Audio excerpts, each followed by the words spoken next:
7. But I told them, there are ways we can improve on making sure that this project is delivered earlier.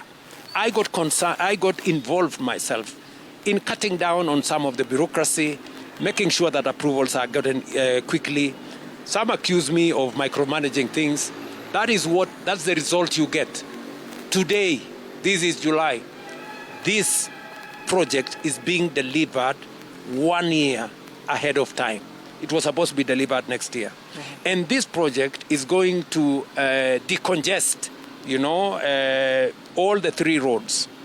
That is issue number 1. Issue number 2 is because we are going to have a very big event in the building you see behind me at the Raila Odinga Talanta Stadium here.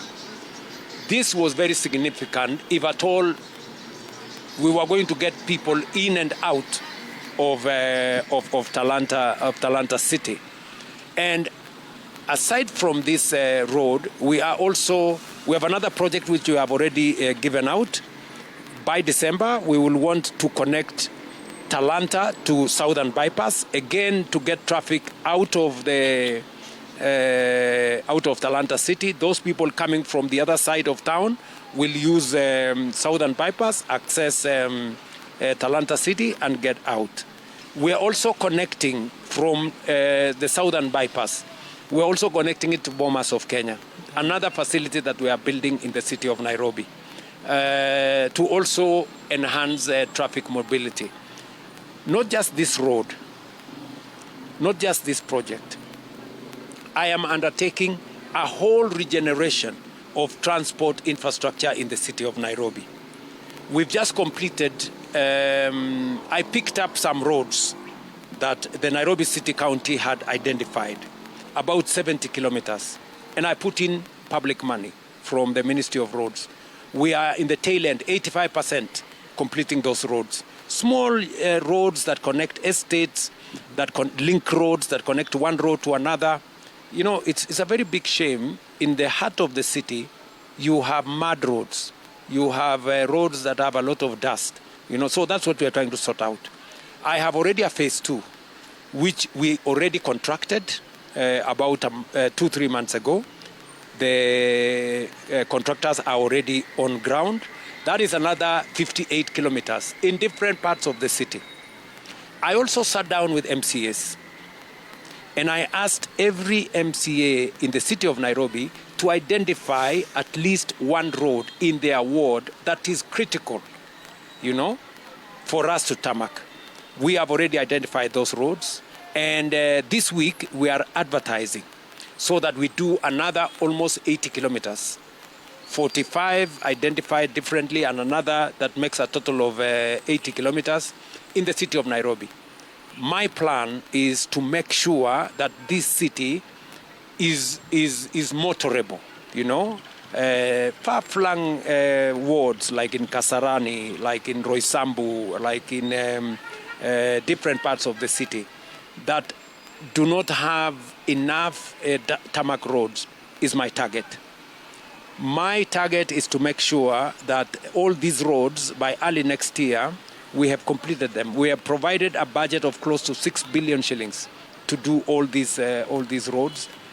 I'm saying the 220 kilometer roads, but we have provided additional budget for the major roads, the one connecting Southern Bypass, the one connecting Bomas of Kenya, and all the other, and this particular one. And also, as I told you, the viaduct there at the All Saints Cathedral. You have seen a lot of work going there. That project had stalled, and so I had to mobilize additional resources, and it's now my plan that by December this year we complete that viaduct, so that again we improve access to the CBD in Nairobi. And aside from that, we are doing another almost 30 billion shilling project that will connect Muthaiga, to Kiambu, all the way to Ndumberi, to make sure again circulation in that part of the city is improved. And we are looking at the Northern Bypass to also complete it, and all the other areas. So I have a comprehensive plan working with the county government of Nairobi to improve circulation, road construction in the city. That's not enough.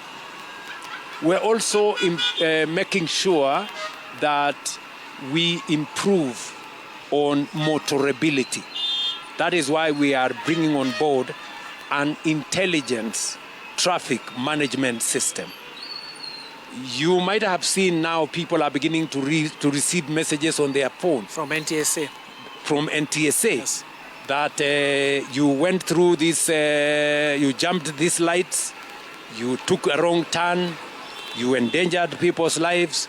So we are investing close to 40 billion shillings in that program to make sure that close to 210 junctions around Nairobi are manned by an intelligence transport system. We are already doing the transport management center where all the cameras will be monitored from. We are bringing all the other actors on board to make sure that system does not just serve the traffic department. It also serves our security people. The cameras will be able to identify criminals. The cameras will be able to identify even people who are mugging others, and we can be able, with a lot of accuracy, be able to identify, to make the city motorable, to make the city mobile, and to make the city safe. That is the ultimate plan, and I am very happy that we are making progress in making sure that this happens. We were constrained initially by funding, and that is why I had to develop innovative ways of looking for resources. And I have a wonderful team that work with me. My council of advisors, people at the different ministries, my CSS, PSS, and all the other people in the agencies, in Kura, in Kenha, in Kera, and all the other areas that are working with me to make sure that we deliver on this commitment that I made to the people of Kenya. Okay, but also, Mr. President, it's very good you brought up the issue of the National Transport and Safety Authority. You do know that recently they have launched inspections, especially for vehicles that are not more than 4 years old. Maybe you can chime into that conversation. As you talk about it, Mr. President, this is a three-part question. Apologies for that. The issues you spoke, especially a few months back, when you were before the City Hall. The one major issue you talked about is the drainage system and the garbage collection system. Yes, all these roads might be built within the capital, but a major issue that has been facing and dogging this capital is drainage. Secondly, you exclusively talked about cartels, and you said you only need a few months to deal with them. So, Mr. President, have you dealt with the cartels of Nairobi? Very important question. Drainage. You know, this city becomes a lake whenever we have heavy rain. And unfortunately, we lose people. You know, you remember the last time we lost close to 20 people because of floods. And that is why we have allocated 2 billion shillings now.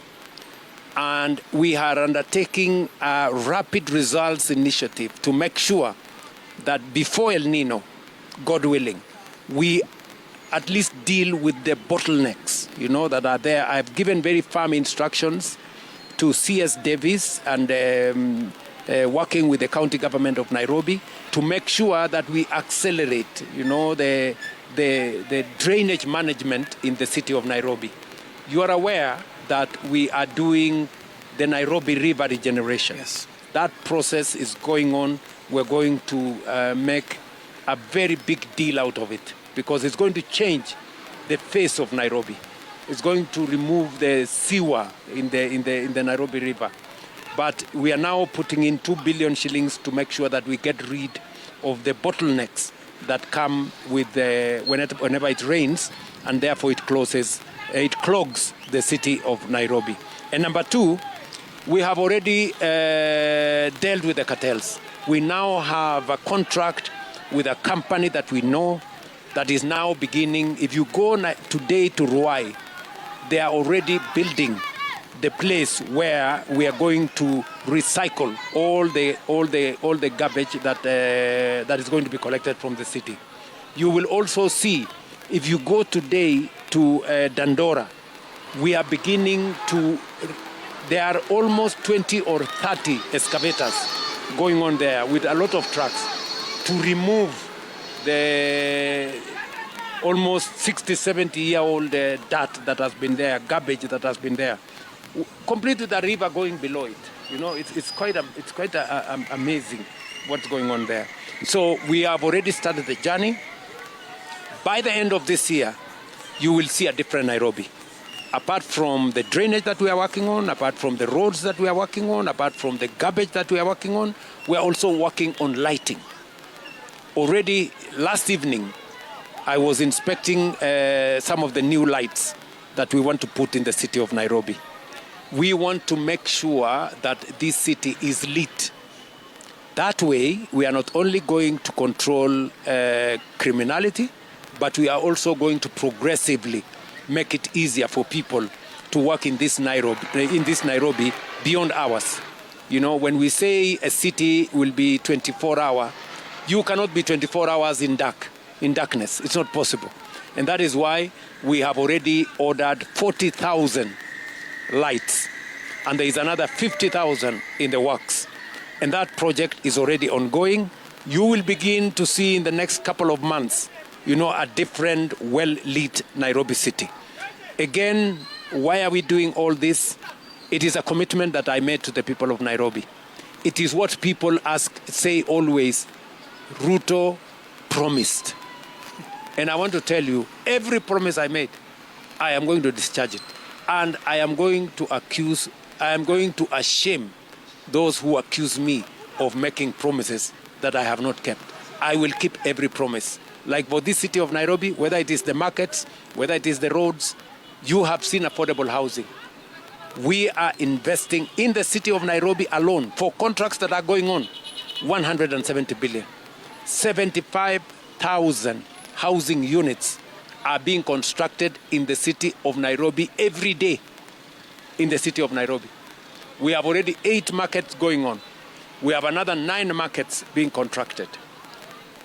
I want to say without fear of any contradiction, the transformation that is going on in the city of Nairobi has never happened under any other administration.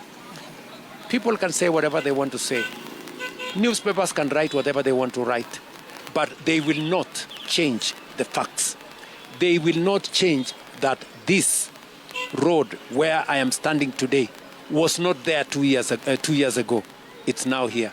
They will not say Talanta City, that is right behind me, which was not there 2 years ago, does not exist. They will not say whatever they want to say. The facts will be staring at them, and the facts will ashame them. Okay, Mr. President, then many people are saying then, why are you blowing your trumpet? Let the people decide, because you've clearly told them today they will decide come 2027. Everybody is trying to say William Ruto is not delivering. Every newspaper is writing fake headlines driven by sabotage, driven by greed of interests. People who want to use the media to drive agendas for their business entities. And I have said, I will not take blackmail from nobody. And I will not succumb to any pressure from people who do not see the transformation that is going on in our country. They will not decide my fate. The people of Kenya will decide the fate of any leader, of any administration. And I am very confident if the next election is going to be about performance, about a commitment I made in the manifesto, I want to challenge any media house to read the manifesto upon which I was elected, whether it is in education, whether it is in health, whether it is in agriculture, whether it is in affordable housing, whether it is in savings. I want to challenge them, to challenge my record on what I have done on the commitments I made to the people of Kenya. They go look for small things at the corner. Oh, you know, William Ruto promised a tablet to somebody, to some chief. You know, peripheral things. Because on the core of the things that I made a commitment and are written in my manifesto, they have nothing to say. They cannot challenge it. And that's why they are running away to go and talk about stories which are in the periphery. Right, Mr. President, let's talk about the Mwananchi right now. The funding of projects has always been quite the sore spot for a lot of Kenyans. This particular project was funded through a concessional, loan. How exactly is it going to be paid for, and how much could it possibly cost the ordinary Mwananchi? And while we're tackling that, Mr. President, let's talk about digitization. Let's talk about the intelligent transport system and how it's going to be affected the common Mwananchi. Have stakeholders been engaged on these changes? What about the matatu, industry? Have they been, consulted about this, and how exactly are they going to come into these changes? You have made a very valid point that how is this going to be paid? It's going to be paid for by the people of Kenya, So when I see people, come and destroy this property, people are mobilized, they come and destroy public property. They are destroying our property collectively. This is property that we have either paid for or we are going to pay for it. The facility we got from Spain to build this facility, to build this overpass, will be paid for by the people of Kenya. And it is the reason why I have told us as a people, we must do two fundamental things. We must be careful about what we borrow, how much we borrow, and what for. And I have said we need to do more in raising or mobilizing domestic revenue. Just imagine, we have built the whole housing fund using our own resources, Kenyan resources. We have not borrowed a single shilling. The skyline of Nairobi is changing. The skyline of every city in Kenya is changing. Markets are being built across Kenya. Children in our schools, in our universities, in our TVETs will live in modern hostels. Why? Because we have mobilized resources at home, So it's going to be a combination of which money do we borrow, how much are we borrowing at, how long it's going to take us to pay, and much more importantly, which projects are we investing that money in. That is very significant. It is the reason why I have consistently, for the last 3 years, the international community know, everybody today in the world know that I have insisted that we must have a fairer international financial architecture. One that Kenya can borrow from the market the same way the US or Britain or Germany borrows from the international market. For a long time, developing countries, Kenya included, have been borrowing at 3, 4, 5 times more. And that is why I have carried the conversation to the international stage. I have carried the conversation to the G7. I was in the G7, and my discussion with them was absolutely clear. And we are not just discussing with others, we are also doing something ourselves. We are mobilizing our resources from the domestic market so that we stop borrowing and paying at high interest rates. But whatever we have to borrow, we are also negotiating. And that is why tomorrow evening, I will be hosting a dinner for ATD, Africa Trade Insurance Agency, which is the instrument that we use to de-risk some of the borrowing that we make, to make it cheaper. They are the ones who guarantee, so that instead of borrowing at 10%, you borrow at 6 or 7%. So these are some of the infrastructure that we are building, I have given a TD, tomorrow we are giving them a piece of land. They have been in Kenya for 30 years, but we are giving them a piece of land here in Upper Hill for them to build their headquarters, because they are not only de-risking Kenya, they are de-risking Africa. They are an African institution.